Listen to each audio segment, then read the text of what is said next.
आगे हम लोग कंटिन्यू करते हैं यही सीरीज जो संस्कृत पेपर फर्स्ट के पार्ट भी चल रहा है, उसी में योग और आयुर्वेद में, आयुर्वेद और योग में क्या संबंध है, आयुर्वेद और योग में क्या संबंध है।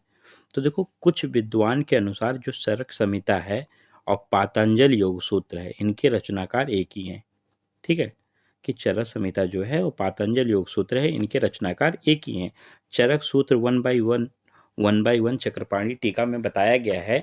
पातंजल योग सूत्र, व्याकरण महाभाष्य और चरक संहिता में मन, वाणी तथा शरीर के दोषों का नाश करने वाला, मतलब शारीरिक, वाचिक और मानसिक दोषों का नाश करने वाले तीनों ग्रंथों का रचनाकार भगवान शेषनाग को नमन करता हूँ। मतलब जो शारीरिक, वाचिक और मानसिक तीनों दोषों का जो नाश करता है, उस ग्रंथ के रचनाकार भगवान शेषनाग को नमन करता हूँ। चक्रपाणी टीका में लिखा हुआ है।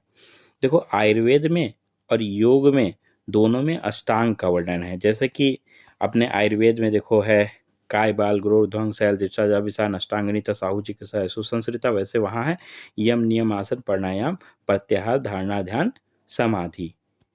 ये कॉमन चीजें हैं दोनों में, ये दोनों में संबंध रखता है, ये सेम है। और देखो, आयुर्वेद में और योग में दोनों का अंतिम क्या लक्ष्य क्या है?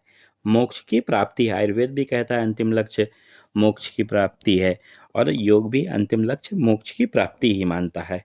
आयुर्वेद में जैसे कि पथ्याहार और हितकर आहार है, ऐसे उसी के समान ही योग में सात्विक आहार या मित आहार का वर्णन किया गया है।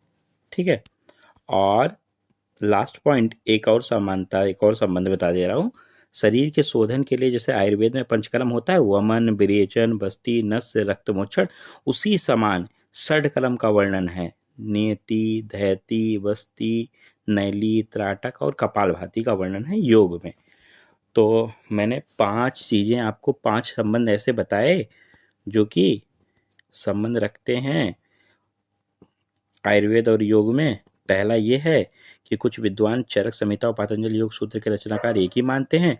चरक सूत्र 1/1 के टीकाकार चक्रपाणी ने बताया है। पातंजल योग सूत्र, व्याकरण महाभाष्य और चरक संहिता के क्रमशः शारीरिक, वाचिक और मानसिक तीनों दोषों का नाश करने वाले ग्रंथों के रचनाकार भगवान शेषनाग को नमन करता हूँ। और आयुर्वेद और योग दोनों में अष्टांग का वर्णन किया गया है। 8 अंग जैसे काय, बाल, ग्रोध, ध्वंग, शैल, ज्येष्ठा, जाविसान, अष्टांगनी, तसाहु, चिकित्सा, सुसंस्कृता यहाँ है। वहाँ ऐसे योग में है यम, नियम, प्राण, यम, नियम, आसन, प्राणायाम, प्रत्याहार, ध्यान, धारणा, समाधि। आयुर्वेद और योग दोनों का अंतिम लक्ष्य क्या है? मोक्ष की प्राप्ति है। आयुर्वेद में जैसे कि पत्याहार और हितकर आहार है, ऐसे ही योग में सात्विक आहार और मित आहार का वर्णन किया गया है। जैसे कि शरीर शोधन के लिए आयुर्वेद में पंचकर्म का वर्णन किया गया है, वमन, विरेचन, बस्ती, नस्य, रक्त मोक्षण, वैसे ही योग में षडकर्म का वर्णन किया गया है। नेति, धैति, बस्ती, नैली, त्राटक और कपालभाति। तो